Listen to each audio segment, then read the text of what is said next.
Real number സെറ്റിൻ്റെ സബ്സെറ്റുകളായ ഇൻ്റർവെല്ലുമായി ബന്ധപ്പെട്ട വേറൊരു തരം പ്രോബ്ലംസ് ആണ്.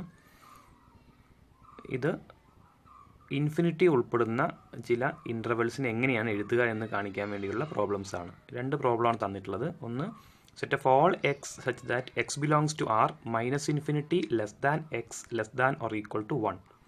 രണ്ടാമത്തത്, set of all X such that X belongs to R -3 less than x less than infinity. ഇതെങ്ങനെയാണ് ഇൻ്റർവൽ ഫോമിൽ എഴുതുക എന്ന് നമുക്കൊന്ന് നോക്കാം. ഒന്നാമത്തെ പ്രോബ്ലത്തിൻ്റെ ആ condition -∞ less than x less than or equal to 1, ആ കണ്ടീഷൻ നോക്കിയാൽ അറിയാം. അതിൻ്റെ ലെഫ്റ്റ് സൈഡിൽ ഇൻഫിനിറ്റിയാണ്, -∞ less than x less than or equal to 1 ഉൾപ്പെടുന്നുണ്ട്. 1 ഉൾപ്പെടെ എന്നാൽ 1നേക്കാൾ ചെറിയ എല്ലാ റിയൽ നമ്പേഴ്സും ഉൾപ്പെടുന്ന ഇൻ്റർവൽ. അതിനെ എങ്ങനെ എഴുതാം? അപ്പോൾ അതിന് എഴുതിയത് ഇങ്ങനെയാണ്: ഓപ്പൺ ഇൻ്റർവൽ -∞, ക്ലോസ്ഡ് ഇൻ്റർവൽ 1 ഉൾപ്പെടുന്നത് കൊണ്ടാണ് ക്ലോസ്ഡ് ഇൻ്റർവൽ 1 വന്നത്. -∞ ഇവിടെ ഉൾപ്പെടുന്നില്ല, അവിടെ സ്ട്രിക്റ്റ് ഇനീക്വാളിറ്റി ആണ്.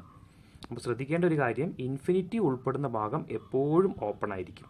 ഒരിക്കലും ഇൻഫിനിറ്റി ഉൾപ്പെടുന്ന ഭാഗത്ത് സ്ട്രിക്റ്റ് ഇനീക്വാളിറ്റി അല്ലാതെ ഇക്വാളിറ്റിയോ അതല്ലെങ്കിൽ ക്ലോസ്ഡ് ബ്രാക്കറ്റോ ഇടാൻ പാടില്ല. കാരണം -∞ ആയാലും +∞ ആയാലും അത് റിയൽ നമ്പർ അല്ല, എൻഡ്ലെസ് ആയ റിയൽ നമ്പേഴ്സിനെ സൂചിപ്പിക്കാൻ വേണ്ടി ഇടുന്നൊരു സിമ്പിൾ മാത്രമാണ്. -∞ ഒരിക്കലും ഒരു റിയൽ നമ്പർ അല്ല. So the answer is -∞, 1. രണ്ടാമത്തെ പ്രോബ്ലവും സിമിലർ ആണ്. Set of all X such that X belongs to R -3 less than or equal to X.